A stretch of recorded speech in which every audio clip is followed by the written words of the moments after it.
What's up? Just Aaron right here, Question Period Canada. How you doing? Pierre Poilievre was in St. John, New Brunswick, delivering a rousing speech about how much trouble Canada is in under this Trudeau government.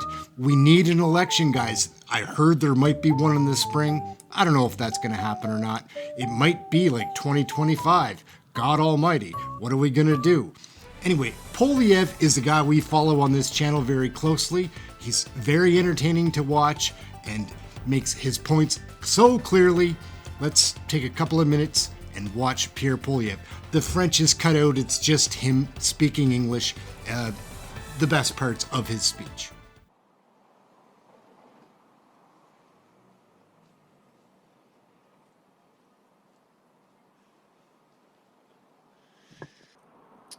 Thank you very much, everyone, for being here. It's amazing to be in the East Coast here in St. John, standing with common sense Canadians for our common sense conservative plan to axe the tax, build the homes, fix the budget, and stop the crime.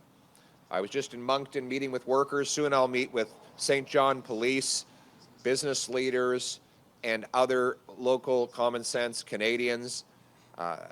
What I'm hearing so far is that after 8 years, Justin Trudeau is not worth the cost. After 8 years of Trudeau, everything costs more. People have to line up. 2 million Canadians line up at food banks every single month in scenes that are reminiscent of the Great Depression. 32% of charities are turning people away because they've run out of money.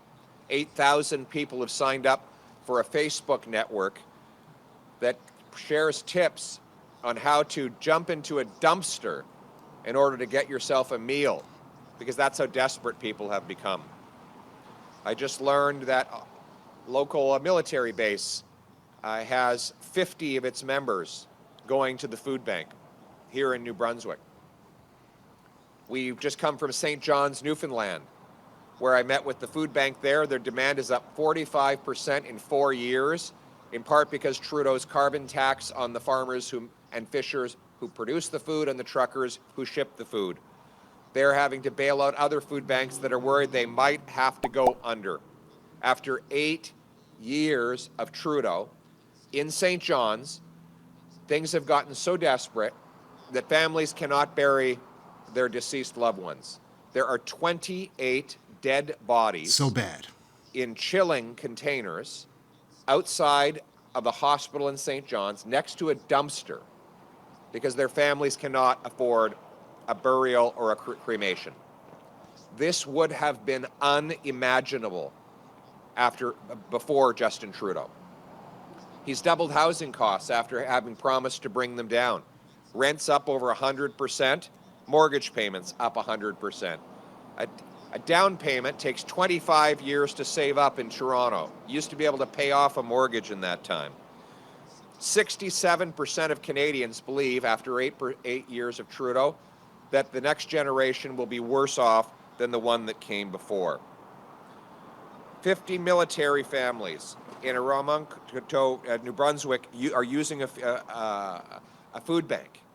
We have CBC Nova Scotia reporting that Nova Scotians got extreme power bills recently. My power bills are way up. Choosing between eating and turning the lights on. There are now 35 homeless encampments in Halifax. I live in Halifax. All there probably are 35 homeless encampments. It's crazy. Justin Trudeau. Justin Trudeau is not worth the cost, not worth the crime, not worth the corruption, and not worth the country we know and love. The good news is life was not like this before Trudeau, and it won't be like this after he's gone. Here's the good part. Common sense conservatives are fighting back, and that's what brings me here today. Trudeau's April 1st carbon tax hike of 23%. It's not going to be very funny this year. In just a few weeks. April Fool's Day, and with Justin Trudeau and the Liberals, the joke is on you. Trudeau will hike gas prices at stations like this one. Home heating bills will rise across the country. Farmers, fishermen, truckers, who all bring us food, will be paying more and passing on those prices at the grocery store to Canadians who are already starving. That's why common sense conservatives are standing with 70% of Canadians in the polls and 70% of provincial premiers who've called for Trudeau to spike the hike, cancel this heartless and cruel 70%, right? April Like, 1st holy cow. tax hike. There will be 2 common sense conservative motions before the House of Commons next week. Liberal and NDP members of Parliament will have to decide whether they vote for their constituents' affordable gas, food, and homes, or whether they will vote with Justin Trudeau to dig deeper into the pockets of Canadians who are freezing and starving. That will be the decision. All Conservatives, thank you. You can see where people stand here. They're on side with the common sense Conservatives to spike the hike and axe the tax. We have a common sense plan to axe the tax, build the homes, fix the budget, and stop the crime. We're going to have abundant and affordable energy again. Canadians will bring home powerful paychecks that buy affordable food, gas, and homes in safe neighborhoods, and that will be the choice. Either there will be a costly coalition of Trudeau and the NDP who tax your food, punish your work, take your money, double your housing costs, and unleash crime and chaos in your community, or common sense Conservatives who axe the tax, build the homes, fix the budget, and stop the crime. That's the choice. Let's bring it home. Hi, John Schillebeck with Brunswick News. A couple of questions from the reporters. Do you think the Energy East pipeline project could be revived? And if so, how would you help that come along as Prime Minister if you're elected? I strongly supported the Energy East pipeline. I think it is insane that we are, here in St. John, we are importing 130,000 barrels of Saudi Arabian, Nigerian oil at the same time as our Western producers Makes no sense. are blocked from selling their product to other Canadians. Justin Trudeau killed the Energy East pipeline. His Liberal New Brunswick MPs helped him kill it.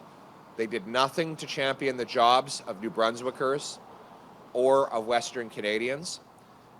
Common sense Conservatives will repeal the unconstitutional C-69 that blocks development and replace it with a new law that protects the environment, consults First Nations, but gets things built. And I will support Canadian pipelines that deliver Canadian energy to Canadian markets and are built with Canadian steel. That's what it means to bring it home. By the way, bring it home. Today, if we had the Energy East pipeline, we could pump Western petroleum, put it on a ship, send it to Europe, break European dependence on Putin. Justin Trudeau has a pro-Putin energy policy. He's blocked natural gas liquefaction projects and the Energy East pipeline, which would have allowed the Europeans to power their economy with clean Canadian energy rather than dirty Russian oil and gas. So my common sense plan is the opposite. It's pro-Canadian. It turns dollars for dictators into paychecks for our people. Thank you. Thank you. He's smooth. He seems to have a plan for everything. CTV News. The industrial carbon tax, like any corporate tax, gets passed along to consumers. Seems that way. So, Mr. Poilievre, would you cancel this, or would you keep the industrial carbon tax? Well, most heavy industry has an exemption from the carbon tax. The carbon tax applies on small, medium-sized businesses, some factories, and all consumers. But large cement plants and other industrial factories are exempt. They either are under regulatory regimes like the tier system in Alberta or the output-based production systems in Ontario. They have a carbon tax exemption. I'm not going to slap a new carbon tax on anybody. I'm going to axe the tax to bring home lower energy prices and incentivize more our industry to become even greener and even cleaner. We're also going to export our clean, green Canadian energy to the world by repealing C-69 so that projects can get built. Thank you. Thank you. Smooth, Next right? question.